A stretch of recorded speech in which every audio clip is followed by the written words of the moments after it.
Again, namaskar and pranam to all of you. Again, I am coming back to my channel, Asit Governmental Guru. Today, I will discuss part 2 MCQ on FR and SR.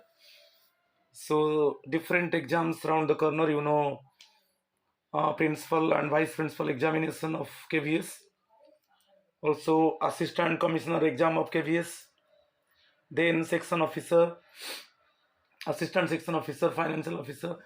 So, for different exams, this portion is very important one, fundamental rule and supplemental rule. So previous my part 1 already I have discussed 42 MCQ questions. So today I will discuss around 30 questions, and definitely all the questions are very important one for examination point of view. So my friends, please subscribe my channel, like my channel and share my channel, and also see my WhatsApp number 8327782034. If you need PDF, then you contact with me in my WhatsApp number. All administrative part is available. My Telegram channel link t.me/BAPI2034. Search in Google and join my Telegram channel. So now I am going to discuss 30 MCQ questions related to the fundamental rules and supplementary rules. You see, question number 1. Which of the below mentioned periods are treated as duty? Okay, in this question, just we detect whether the following sentences are included in duty or not. Period of training before appointment to group C and group D. Appointment के पहले जो training होता है, क्या वो duty में include होगा कि नहीं? तो आपको याद रखना है कि training immediately before appointment it must be included in duty, ये ड्यूटी में इंक्लूडेड होगा. ट्रीटमेंट ऑफ एनफोर्स्ड हॉल्ट्स, ये भी ड्यूटी में इंक्लूड होगा, क्योंकि कोई सपोज आप टूर में जा रहे हो, ठीक है, कोई ट्रेनिंग में जा रहे हो और जस्ट ट्रांजिट टाइम में suppose due to civil commotion और unrest or due to paralysis of the situation, suppose situation compelled to halt there, then this enforced halts also included as duty.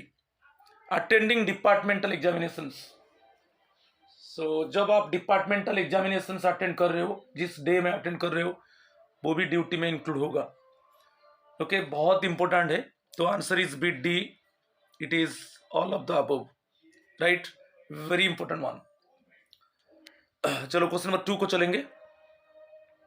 लीन के ऊपर देखेंगे. Lien means dash of a government servant to hold a post to which he has been appointed on a regular basis. So lien के ऊपर मेरा एक video है, आप देख लीजिए. बहुत कंसाइज में मैं डिस्कस कर चुका हूं already. One video is there in my playlist, you check it and you go through it, you can get complete information. So आप कोई हायर पोस्ट में जा रहे हो लीन लेकर, जब तक आपका हायर पोस्ट में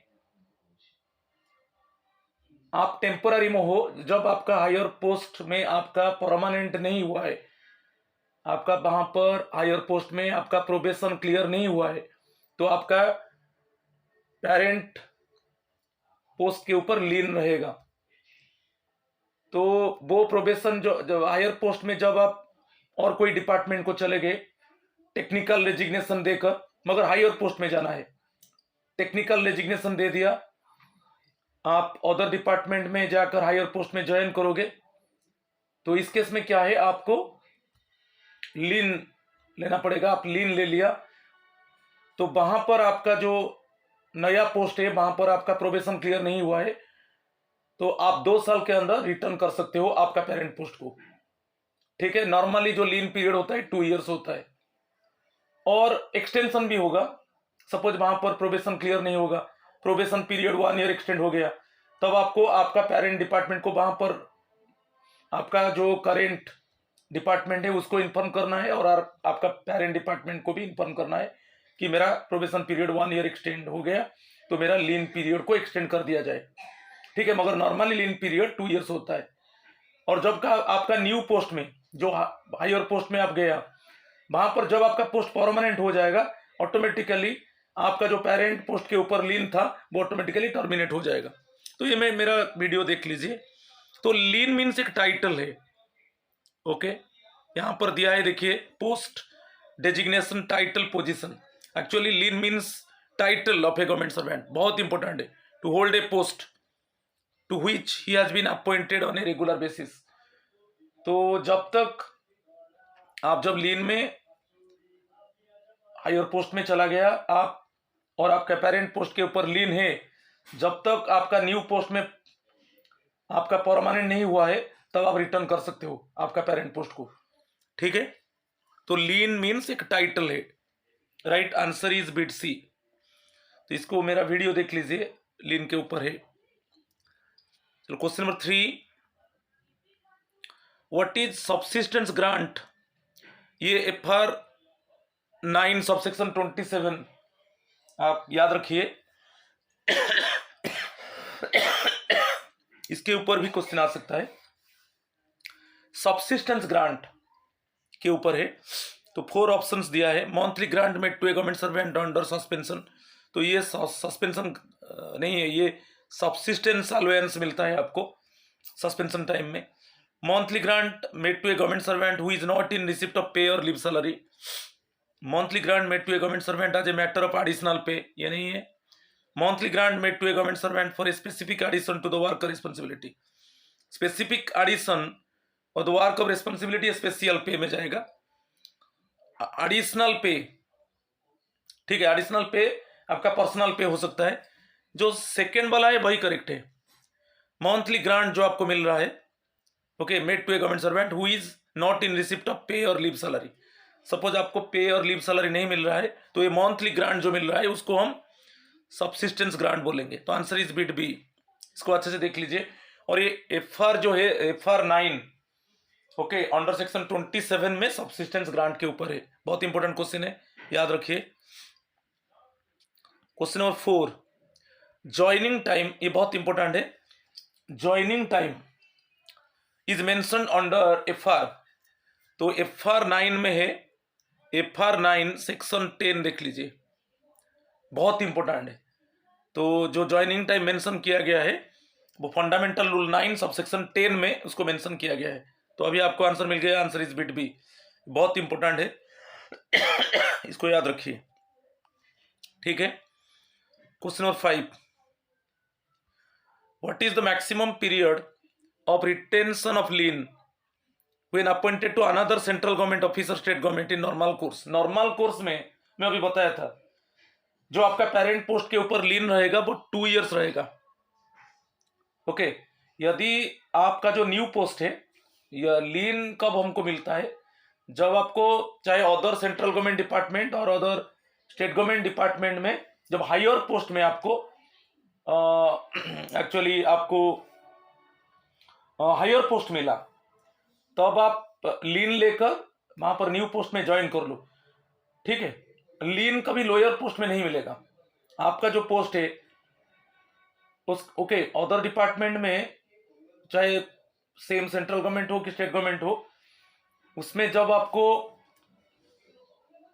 एक हायर पोस्ट मिलेगा और आप पेरेंट डिपार्टमेंट में लीन लेकर गए, तो नॉर्मली 2 इयर्स आपका प्रोबेशन रहेगा न्यू पोस्ट में।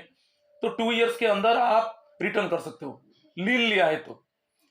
और जब आपका न्यू पोस्ट में परमानेंट हो जाएगा, प्रोबेशन पीरियड क्लियर हो जाएगा, ऑटोमेटिकली पेरेंट पोस्ट में आपका लीन पीरियड को टर्मिनेट कर दिया जाएगा। राइट, और यदि आपका न्यू पोस्ट में एक्सटेंशन होगा प्रोबेशन पीरियड, तब आप आपका पेरेंट डिपार्टमेंट को भी इन्फॉर्म करोगे, ये मेरा एक्सटेंशन यहाँ पर हो गया 1 ईयर, तो आपको इन्फॉर्म करना है आपका जो न्यू डिपार्टमेंट है, और न्यू डिपार्टमेंट उसको इन्फॉर्म करेगा। ठीक है, आपका पेरेंट डिपार्टमेंट को। ओके, और वहां पर लीन पीरियड 1 ईयर एक्सटेंड हो सकता है, मगर नॉर्मली जो लीन पीरियड है 2 ईयर से। तो आंसर मिल गया आपको, answer bit B. Question number 6, which among the following with regard to fixation of pay in case of employees who seek transfer to a lower post under FR 15A। मेरा first part में question था, FR 15A में clearly mention है कि कभी कभी क्या है, जो एम्प्लॉइज है उसको लोअर पोस्ट को ट्रांसफर कर दिया जाता है on own request is applicable. Own request में उसको लोअर पोस्ट को ट्रांसफर कर दिया जाएगा। और इसमें है, यदि आप जो करेंट पोस्ट है आप एफिशिएंट नहीं हो, if you are not efficient one in the current post, कि suppose if you did any misconduct, okay, or according to your own request, then you can transfer to the lower post, okay, and it must be made by the honourable president. Lower post को आपको transfer कर दिया जाएगा यदि आपका current post में आप कुछ मिसकंडक्ट किया, कि आप जो करेंट पोस्ट में आप एफिशिएंटली काम नहीं कर पा रहे हो और आप ओन रिक्वेस्ट किया, suppose you have given your own request to transfer to the lower post, in this case according to the permission of the honourable president you can transfer to the lower post. तो यहां पर जो पे fixation होगा, basically आपका जो higher post में जो बेसिक पे था वही रहेगा लोअर पोस्ट में। उसको देखेंगे जो हायर पोस्ट में जो आपका बेसिक पे है वो सेम है कि नहीं लोअर पोस्ट में, ठीक है, और वही बेसिक पे रहेगा। तो वही दिया है, pay will be fixed in the revised pay structure at the stage equal to the pay drawn by him or her in the higher level of post held regularly. अभी मैं बताया, जो हायर पोस्ट में जो आपका basic पे था वही पे रहेगा यहां पर लोअर पोस्ट में। और यदि कोई डिफरेंस आता है, डिफरेंस इन पे, तो वो आपको, मैं जानता हूं कुछ पे अनोमली रहता है तो आपको पर्सनल पे मिलता है। जब रिवाइज होता है और उसमें आपका पे लो हो जाता है तो इसको कॉम्पेंसेट करने के लिए पर्सनल पे दिया जाता है। तो द डिफरेंस इन पे में be granted as personal pay to be observed in future increments. तो दोनों स्टेटमेंट करेक्ट है, बोथ ए एंड बी। मगर यहां पर आपको याद रखना है, जब आपको ओन रिक्वेस्ट में लोअर पोस्ट को ट्रांसफर कर दिया जाएगा तो आपका जो हायर पोस्ट में जो बेसिक पे है वही बेसिक पे रहेगा लोअर पोस्ट में, ठीक है। और यदि कुछ अनोमली आता है पे फिक्सेशन में, तब वो एडिशनल पे आकार में, बेसिकली पर्सनल पे आकार में आपको वो मिलेगा। तो both the statements are correct one. और यहां पर ये 15A को याद रखना है, लोअर पोस्ट को जब ट्रांसफर होता है वो बेसिकली फंडामेंटल रूल 15A में है, right. Question number 7, a lien of a government servant to a post shall not be retained. कब आपका जो लीन है वो रिटेन नहीं होगा? When he proceeds an immediate observation outside his cadre. यदि आपका जो कैडर है, आउटसाइड कैडर में आप जाकर इमीडिएटली ऑब्जर्वेशन हो गए तो उस केस में आपका लीन को रिटेन नहीं किया जाएगा, ये करेक्ट है। आप डेपुटेशन में चले गए तो डेपुटेशन का जो पीरियड है, आप डेपुटेशन पीरियड खत्म होने के बाद ओवरस्टे कर गए वहां पर, on deputation beyond the maximum period. Basically जैसे नॉर्मली डेपुटेशन 5 ईयर्स होता है, डेपुटेशन पीरियड 10 ईयर पोस्ट नहीं है तो 5 ईयर्स होता है। तो आपका डेपुटेशन पीरियड खत्म हो गया और उसके बाद आप वहां पर रह गए तो वहां पर आपका लीन जो है पेरेंट पोस्ट में जो आपका लीन था वो रिटेन नहीं रहेगा।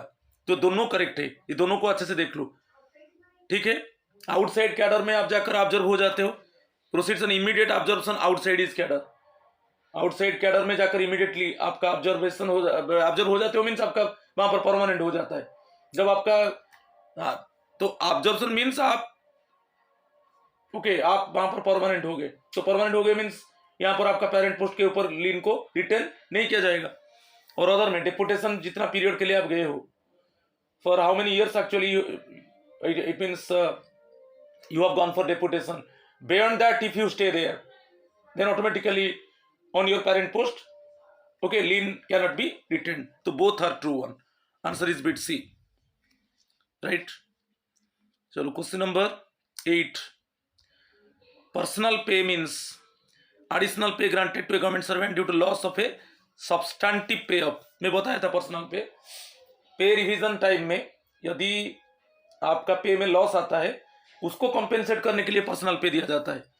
तो यहां पर जो क्वेश्चन दिया है, personal pay means additional pay granted to a government servant due to loss of a substantive pay up a substantive post otherwise than as a disciplinary major.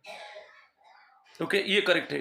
Tenure post नहीं है, टेम्पररी पोस्ट नहीं है, ये substantive post due to the disciplinary ये नहीं है, तो ये substantive post otherwise than as a disciplinary measure. It means क्या है, जब आपका डिसिप्लिनरी प्रोसीडिंग चलेगा आपका पे कम कर दिया जाता है, सब्सिस्टेंस अलाउंस आपको मिलता है, तो आपका जो सैलरी है वो 50% हो जाता है नहीं। मगर यहां पर कोई डिसिप्लिनरी मेजर नहीं है, मगर आपका पे रिवीजन टाइम में पे लॉस हो गया, उसको कंपेंसेट करने के लिए ओके वो आपको पर्सनल पे दिया जाता है। और वो सब्सटेंटिव पोस्ट है, ना वो टेन्योर है ना टेम्पररी पोस्ट है, उसमें नहीं है, ओनली सब्सटेंटिव पोस्ट, जो एक बेसिक पे फिक्स होता है कि इसी पे में आप ज्वाइन करोगे, ठीक है, पर्टिकुलर पे होता है, पे लेवल में आप ज्वाइन करोगे, वो है सब्सटेंटिव पोस्ट। ठीक है, answer is bit D, right. बहुत इंपॉर्टेंट क्वेश्चन था। क्वेश्चन नंबर 9 को चलेंगे। अंडर फंडामेंटल रूल 15A अभी मैं बताया था, तो honourable president may transfer a government servant to another post carrying lesser pay, okay, on account of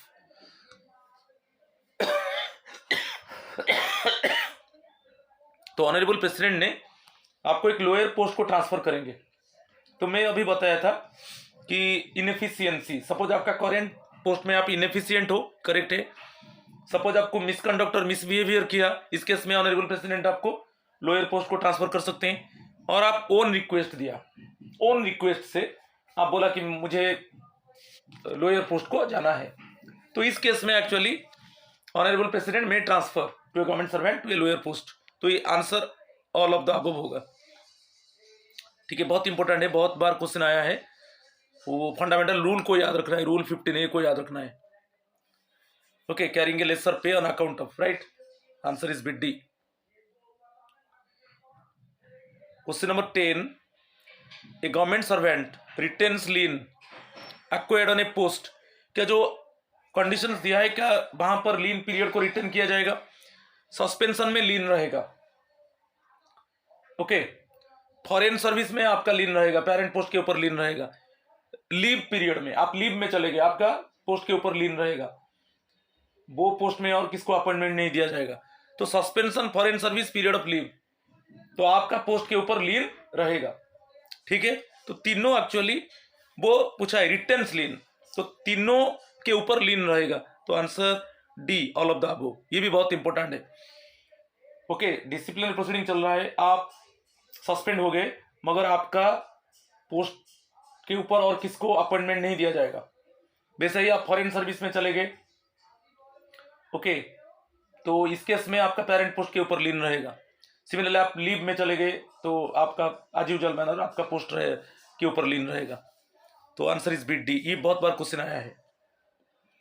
question number 11, a recurring or non recurring payment granted to a government servant from the consolidated fund of India as remuneration for special work of occasional or intermittent character. Special work, ये एक बात आया तो आपको याद रखना है, special work चाहे वो ओकेजनल हो कि इंटरमिटेंट बार बार, और आपको कंसोलिडेटेड फंड ऑफ इंडिया से सैलरी मिल रहा है, ओके, वो जो पेमेंट मिल रहा है, जो चाहे रिकरिंग हो, नॉन रिकरिंग पेमेंट हो, रेगुलर हो कि नॉन रेगुलर हो, रेगुलर की इरेगुलर पेमेंट हो, तो कंसोलिडेटेड फंड से मिल रहा है, तो वो ऑनोरारियम है।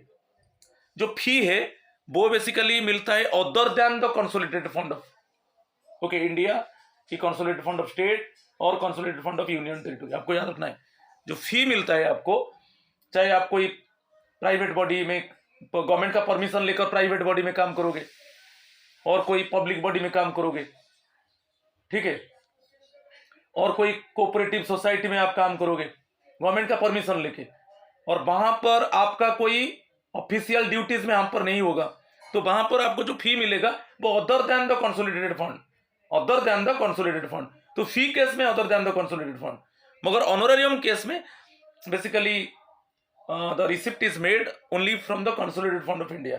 और ऑनोरेरियम कब मिलता है? जब special work, okay, special work of occasional और इंटरमीडिएट कैरेक्टर, ठीक है, और वहां यहां पर भी गवर्नमेंट का परमिशन लिया जाता है और स्पेशल वर्क होता है। और आपको दो चीज बहुत इंपॉर्टेंट है, स्पेशल वर्क और कंसोलिडेटेड फंड ऑफ इंडिया से आपको जो रिकरिंग पेमेंट और नॉन रिकरिंग पेमेंट मिल रहा है। तो ऑनरेरियम है, बहुत इंपॉर्टेंट है। Question number 11 answer is bit D. Question number 12, आज पर FR7 में बोला था, प्रीवियस एक क्वेश्चन था जो फंडामेंटल रूल 7 है, तो उसमें आपको किसका परमिशन लेना है? तो मैं बोला था मिनिस्ट्री ऑफ फाइनेंस। वहां पर जो भी फंक्शन आपको करना है आपको मिनिस्ट्री ऑफ फाइनेंस का परमिशन लेना है। तो यहां पर देख लीजिए, तो किस केस में आप मिनिस्ट्री ऑफ फाइनेंस का परमिशन लोगे? यहां पर दिया है, administrative ministries can redelegate powers to the subordinate authorities in respect of all matters except. जो subordinate authority basically delegation of financial power, आप जानते हो, जो रीडेलीगेट आपको जो पावर दिया गया है एडमिनिस्ट्रेटिव मिनिस्ट्रीज ने, ओके, पर्टिकुलर ऑफिसर को पावर दिया है, मगर जब वो कंसर्न ऑफिसर नहीं रहेगा तब वो पावर सबऑर्डिनेट अथॉरिटी के पास जाएगा। मगर कुछ ऐसा कंडीशन से जहां पर वो पावर सबऑर्डिनेट अथॉरिटी के पास नहीं रहेगा, क्रिएशन ऑफ पोस्ट, इसमें रीडेलीगेट पावर नहीं रहेगा। राइट ऑफ लॉसेस, सपोज कुछ लॉस हुआ उसको राइट ऑफ करना है, हटा देना है, ये भी नहीं रहेगा सबऑर्डिनेट अथॉरिटी के पास। और reappropriation exceeding 10% of the original budget provision का 10% है, उससे ज्यादा रीअप्रोप्रिएशन मींस उसको आपको अलाउ करना है। सपोज 10 ओरिजिनल बजट का प्रोविजन है 10%, आप उसको ज्यादा अलाउ करोगे, तो ये तीनों नहीं रहेगा सबऑर्डिनेट अथॉरिटी के पास। रीडेलीगेट पावर रहेगा सबऑर्डिनेट अथॉरिटी के पास। सपोज कंसर्न अथॉरिटी नहीं है, सबऑर्डिनेट के पास वो जो रीडेलीगेट पावर है वो ट्रांसफर कर दिया जाएगा, मगर तीनों केस में नहीं होगा। ये तीनों केस में जो सबऑर्डिनेट अथॉरिटी के पास ये रीडेलीगेट पावर नहीं रहेगा। ये बहुत इंपॉर्टेंट है।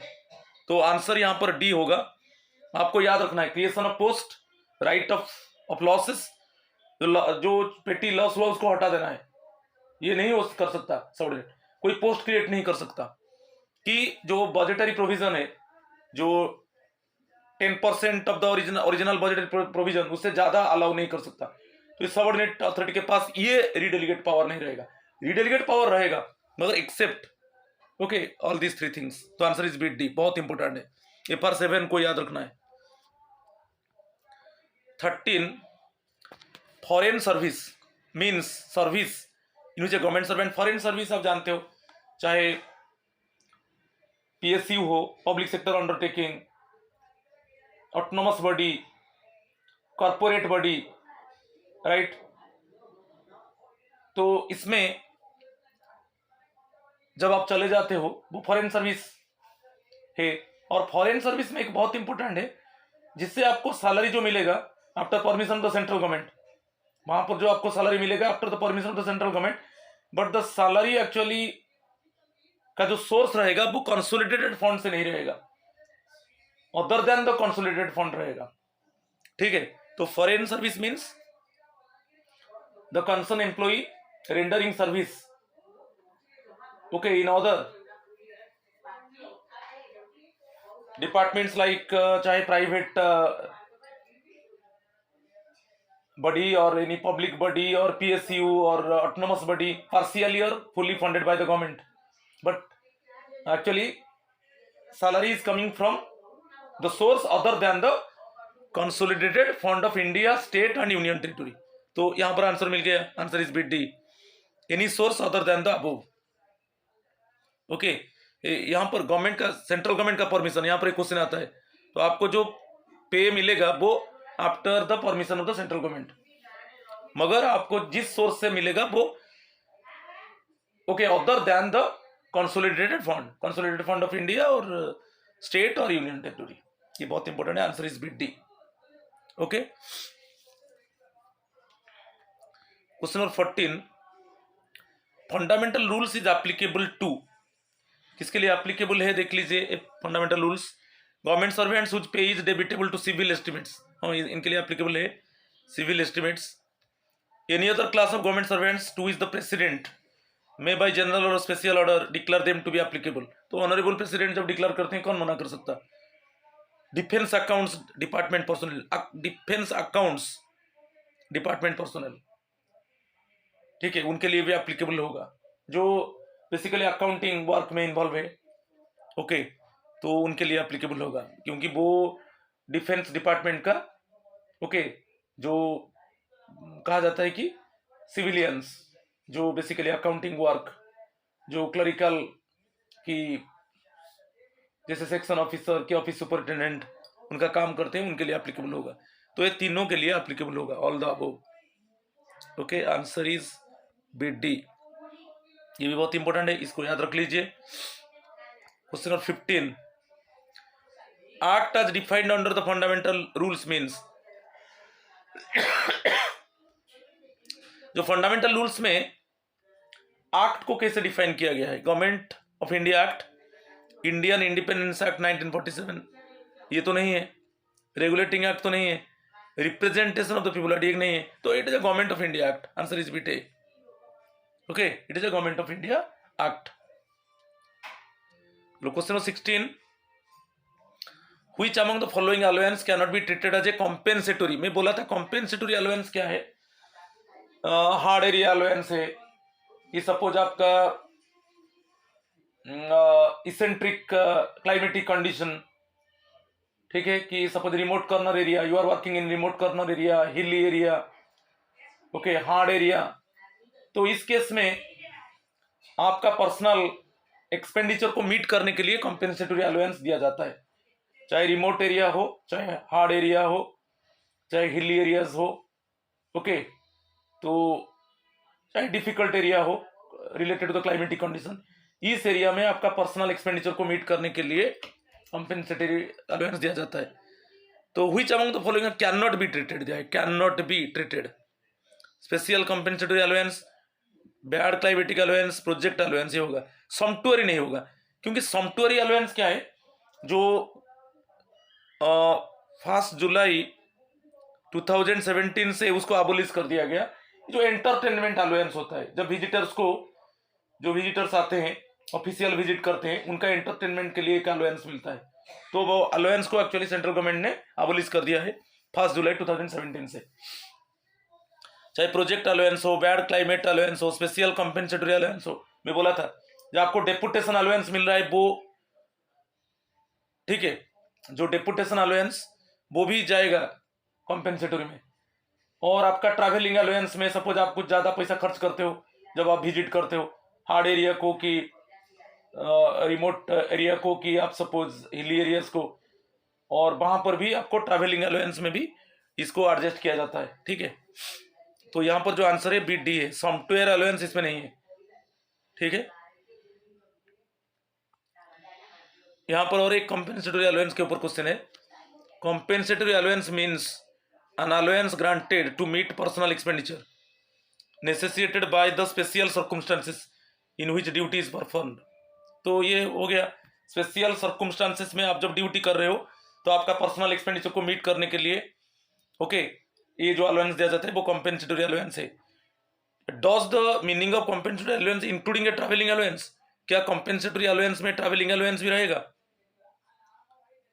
तो all allowances paid to a government servant fall within the meaning of, सभी अलाउंस कॉम्पेंसेटरी अलाउंस में नहीं रहेगा। नो तो नहीं, एस रहेगा। मैं अभी बताया कि ट्रैवलिंग अलाउंस, जब आप ट्रैवल करते हो हिली एरियाज को, डिफिकल्ट एरिया को, हार्ड एरिया को, रिमोट एरिया को, तब आपका, ठीक है, जो एक्सपेंडिचर होता है, ओके, वहां पर कंपेंसेट किया जाता है, तो वो इंक्लूड होगा कॉम्पेंसेटरी अलाउंस में, ट्रैवलिंग अलाउंस। और आपको और एक बता दो, डेपुटेशन अलाउंस, यहाँ पर डियरनेस अलाउंस, डेपुटेशन अलाउंस, ये भी इंक्लूड होगा कॉम्पेंसेटरी में। तो यहाँ पर जो आंसर होगा बिट सी होगा, बिट सी होगा, right. Question number 18, who will approve all cases of a tour abroad of the officers of the level of secretary to the government of India? जब government of India का जो secretary level officer है वो जब tour में abroad को visit करेंगे तो उसको कौन अप्रूव करेगा? Who will approve all cases of a tour abroad of the officers of the level of secretary to the government of India? क्या foreign secretary, ministry of external affairs, home ministry, screening committee of secretaries. तो यहां पर जो answer होगा B D होगा, screening committee of secretaries. इसमें confusion नहीं होना है। स्क्रीनिंग कमिटी अप्रूव करेगा और when the secretary level officer they go to abroad for tour. Answer is bit D. चलो question number 19, who is competent to sanction the extension of joining time.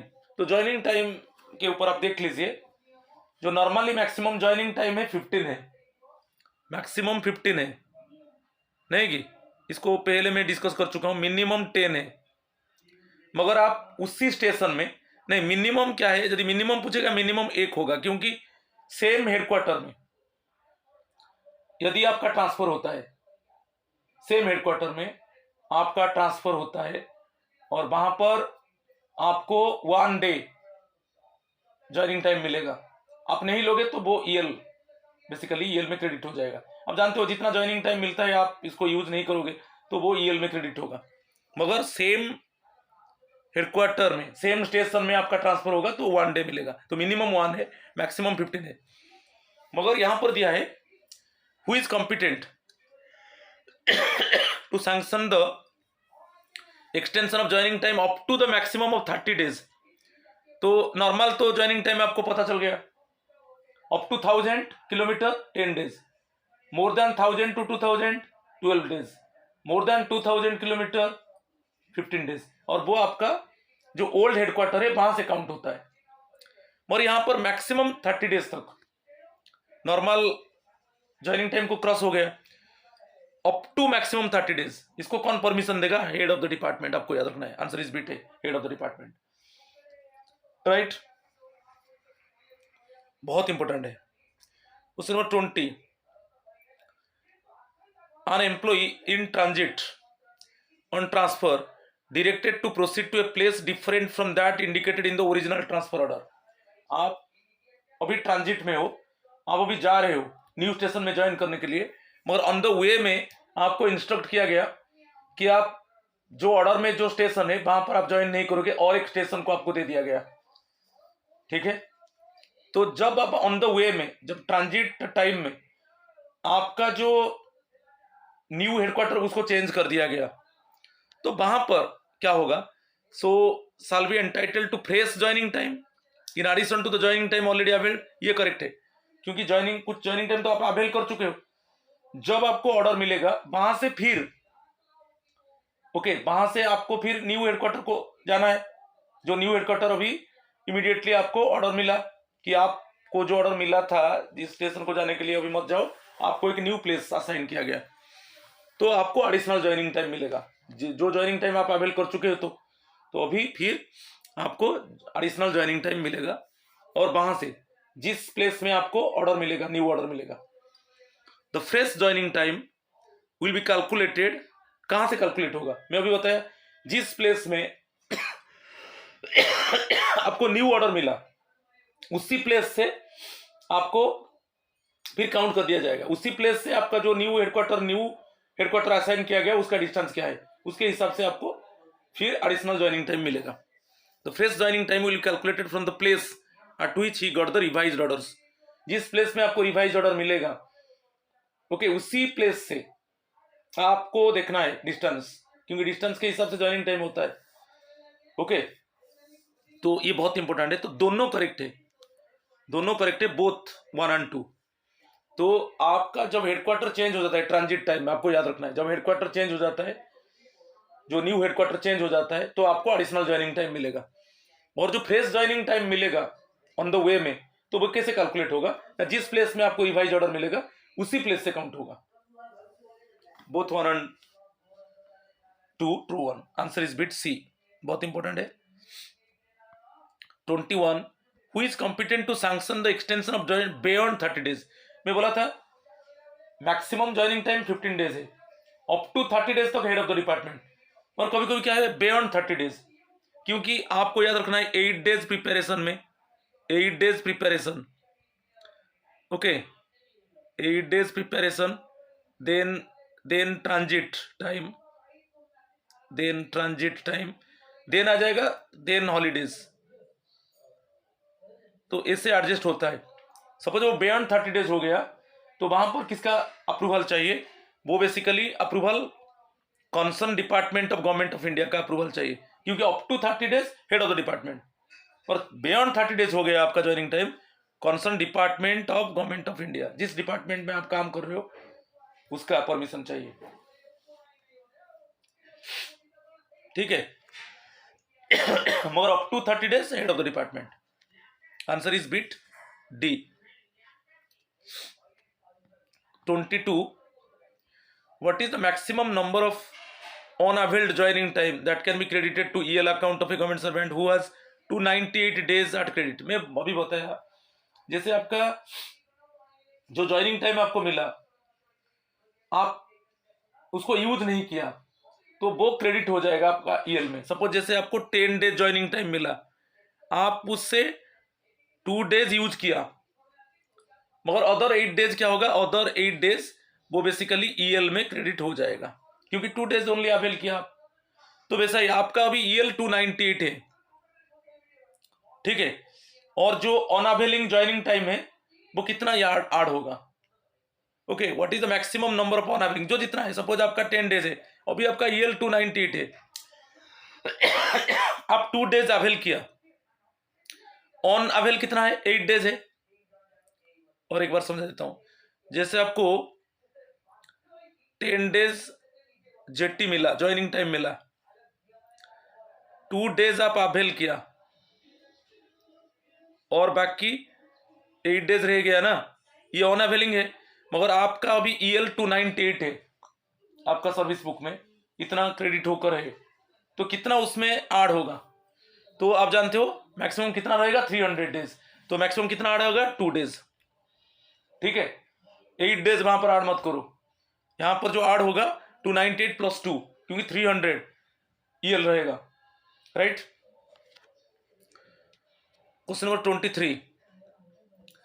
When the order of transfer is cancelled after the employee has handed over charge of the old post, आपका transfer हो गया, transfer order आपको मिल गया, old post में आप charge hand over कर दिया, मगर आप न्यू पोस्ट में अभी तक चार्ज टेक ओवर नहीं किया, but before taking over charge of the new post, ये जो इंटरवेनिंग पीरियड रहा, क्योंकि ओल्ड पोस्ट में आप चार्ज हैंड ओवर कर दिया और अभी तक न्यू पोस्ट में आप चार्ज टेक ओवर नहीं किया, उसमें जो पीरियड, जो इंटरवेनिंग पीरियड है, उसको कैसे ट्रीट किया जाएगा, समझ में आ गया।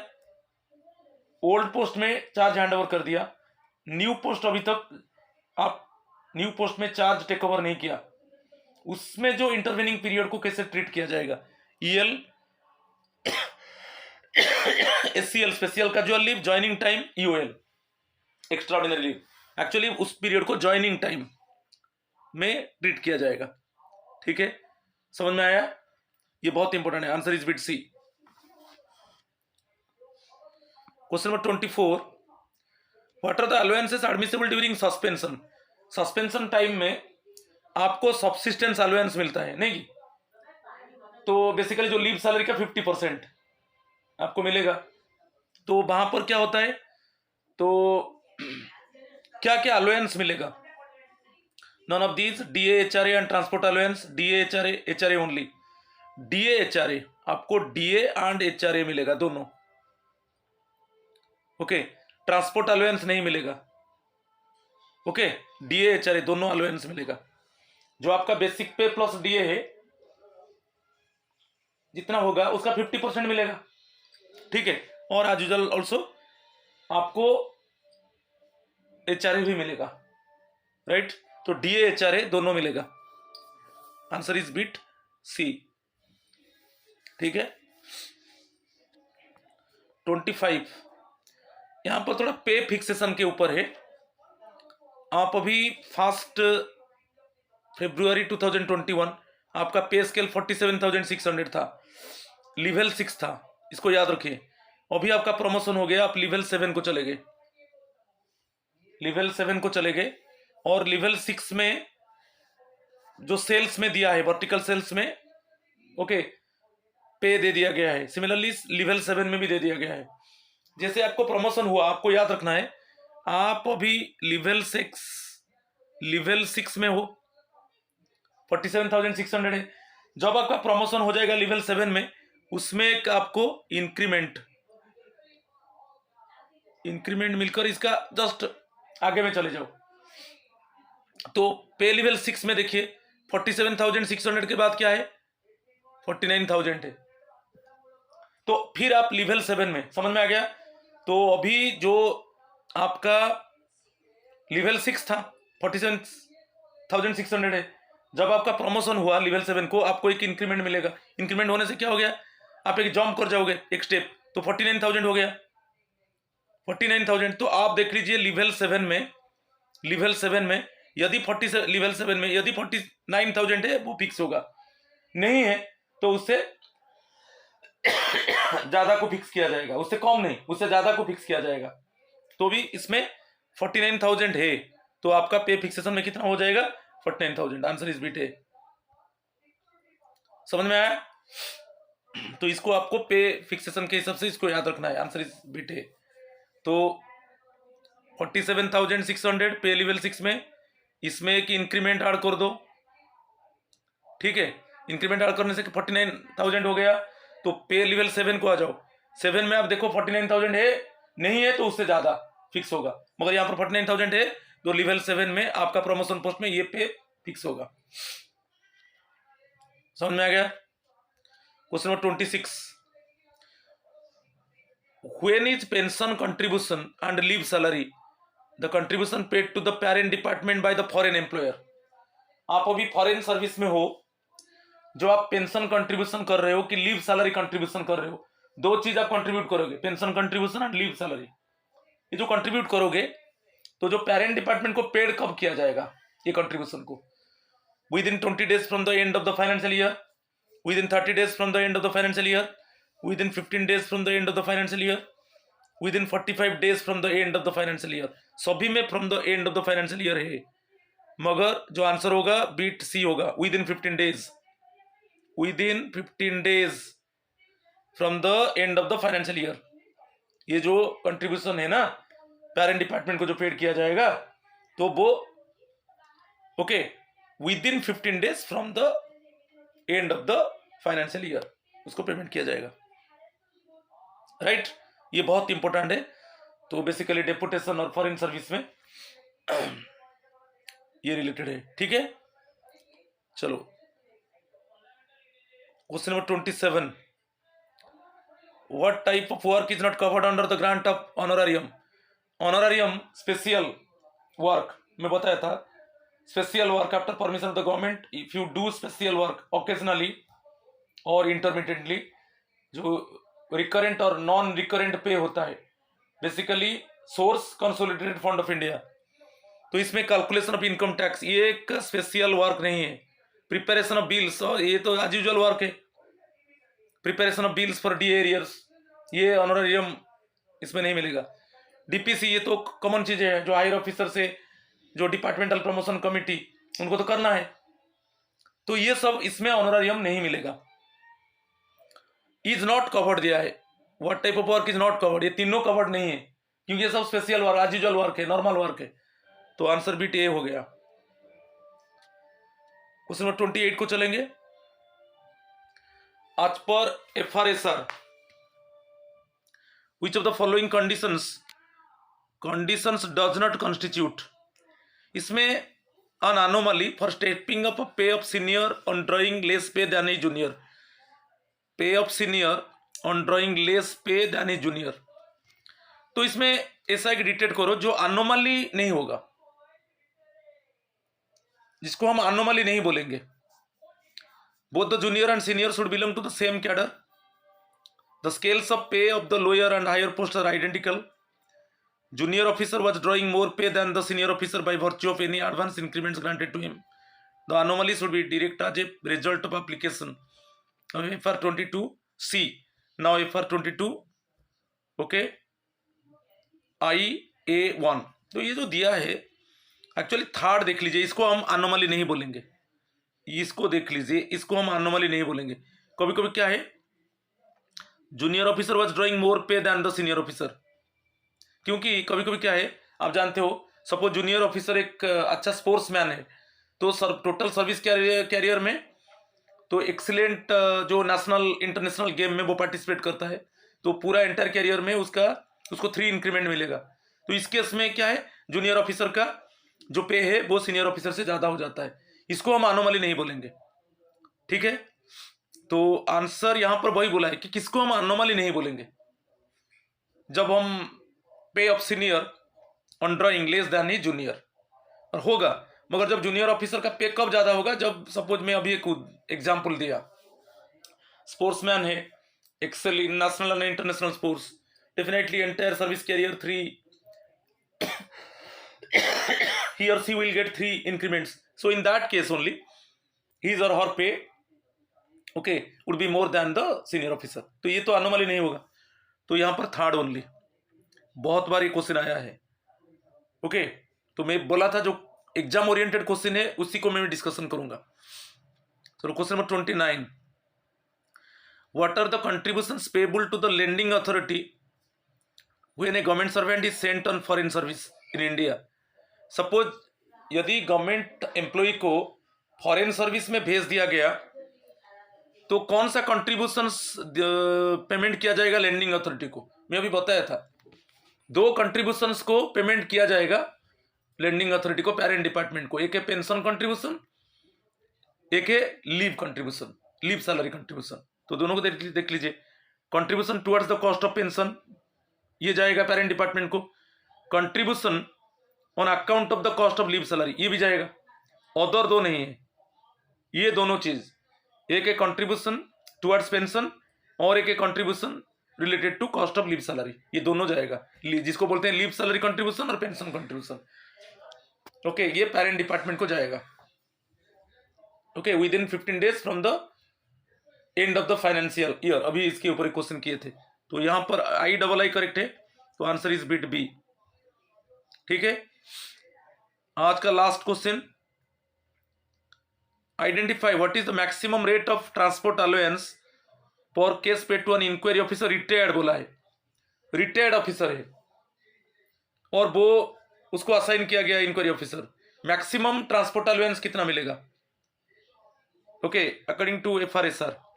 तो मैक्सिमम जो मिलेगा 40,000 मिलेगा, right. Answer is bit B. तो ये 30 क्वेश्चंस था।